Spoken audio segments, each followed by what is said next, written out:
I'm employed by the United Church of Canada in the Justice, Global and Ecumenical Relations Unit. My son was deployed in Afghanistan in May this year and is currently working in Kandahar airfield, where the Canadian Forces is located, and he's under the Royal Regiment, the regiment, the battle group, that is currently employed in Afghanistan. And why are you here in front of the U.S. I'm consulate here on this rainy day? I'm here even though it's raining, as you can see, that I just want to convey my message to the members of the G20 and G8 that relatives, a mother like me, doesn't want to extend this mission in Afghanistan. Why? Why? Because lots of lives has been lost, not only from the side of the NATO forces or the ISA, but as well as the Afghan civilian population. We don't know what's happening with the civilians. We don't know how much people have died, how many people have died in this conflict. So, as a mother, I'm very concerned about that. There have just been reports that have come out about torture at the Kandahar Air Base. Have you heard about this?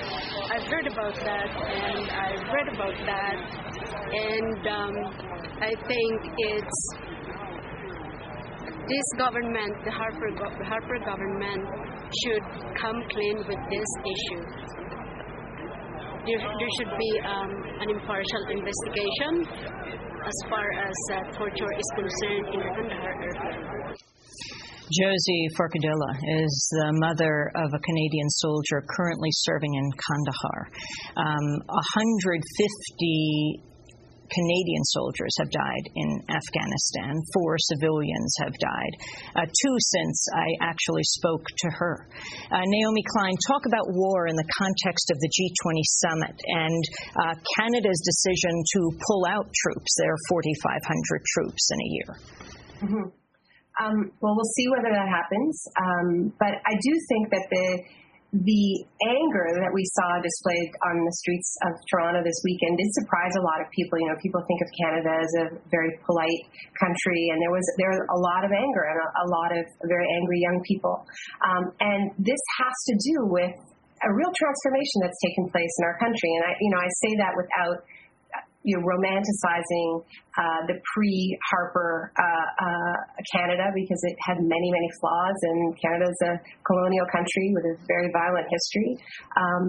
But having said that, something has changed under this government, and it began under the preceding government, where the country has become much more militaristic, and the tradition that Canadians identify with, which is the tradition of peacekeeping, not these overt combat missions as we're engaged with in Afghanistan, is really disappearing. And one of the things that you really notice as a Canadian traveling internationally is that people are constantly asking, they're constantly asking you, what is going on with Canada? Canada used to be such a sort of friendly player on the world stage, and pro-human rights and so on, and now Canada's a really belligerent force. And Amy, you saw this in Copenhagen around climate change. Canada's the worst record on climate change because of the tar sands. But for me, the turning point in realizing just how bad things had gotten was when Jeremy Scahill reported on a speech that Eric Prince, the CEO of Blackwater, the founder of Blackwater, gave in I believe it was Michigan a couple of months ago. And Eric Prince didn't have a lot of nice things to say about too many people, but he was positively effusive about the role that Canada was playing in Afghanistan. He said, if you ever see a Canadian, stop them and thank them for the role they're playing in Afghanistan. So to me, this was a real sort of turning point in terms of really understanding just how bad things have gotten. We've lost a lot of friends in the world, and the new friends we're making are people like Eric Prince, not the kind of friends we want to have. So yeah, there have been a lot of ongoing torture scandals with Canadian officials having knowledge of torture when they transfer prisoners in Afghanistan, allowing it to happen.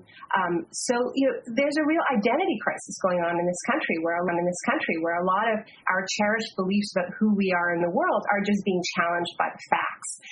And I think that what we saw on the streets this weekend and this expression of anger in the streets needs to be seen in that context. I wanted to turn to a young journalist who was beaten and arrested. Among the hundreds of people arrested at the G20 protests in Toronto was Jesse Rosenfeld. He is a freelance reporter who was on assignment for the Guardian newspaper of London. He's also a journalist with the Alternative Media Centre. He was arrested and detained by Canadian police on Saturday evening, covering a protest in front of the Novotel Hotel. We reached him just before this broadcast this morning. He was over at the CBC, and he described what happened to him. They started sending in snatch squads and declared a mass arrest. At that point, I went up to them, and I was with some other media and said, what about the media? The first reaction was, well, media is also under arrest. And then the officer came out and said, actually, my commanding officer said if you had an official lanyard from the G8, G20 summit, then you're actually going to be okay and you can go through. Now, it's interesting because I filed for my G8, G20 media accreditation on June 11th, back at the deadline, submitted both all my documentation, including a letter from the Guardian. And then what happened was, while the summit kept saying, oh, yeah, I'm approved, they're just waiting for the final approval of the RCMP background check before they can send me my lanyard or my official media photo ID, that they basically said it had to clear a background check, and that was basically used to prevent me from getting the media pass. So I only had an Alternative Media Center pass on me, which was the passes that the AMC, the Alternative Media Center, not the government set up Alternative Media Center, had issued to all the independent journalists that were working with it. The police told me, oh, we don't recognize these credentials. I explained to them that I was a journalist also with The Guardian. I was writing for Comment is Free. I told them about my editors. I told them about my stories. And they said, well, we'll check your credentials, and then if it's fine, we'll let you go. At that point, I was sort of taken to the side after a bunch of media had gotten through the police line, and an officer walked up to me, looked at my ID, and said, my Alternative Media Center press pass, that is, and said, this isn't legitimate, you're under arrest, at which point I was immediately jumped by two police officers, had my notepads in my hands, grabbed my arms, yanked back, my notepad went flying. I was hit in the stomach by one officer as I was held by two others as I was going over. I was then hit in the back and went down. After I went down, and as I went down, I smacked my leg. I had officers jump on top of me. I was being hit in the back. My face was being pushed to the concrete. All the time I'm saying, I'm not resisting arrest. I'm a journalist. Why are you beating me? My leg was lifted up and my ankle was twisted from while I was on the ground, not resisting.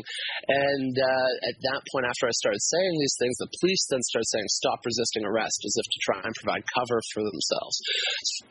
Something interesting about when I was jumped as well is just a minute or so after, two other officers had passed by, and they identified me as someone who was, quote-unquote, a mouthy kid. Basically, I had run into them at demonstrations previously in the week and basically been asking tough questions on the front of the riot line as they were either clashing with media, which they did quite violently through the week, or beating protesters. And so they had identified me as someone who was challenging them publicly, and on the record. It was at that point that I was jumped by the other officers and beaten and arrested. We were then hauled off to jail. I spent, I guess I was arrested at around 10, 11:30 in the evening, and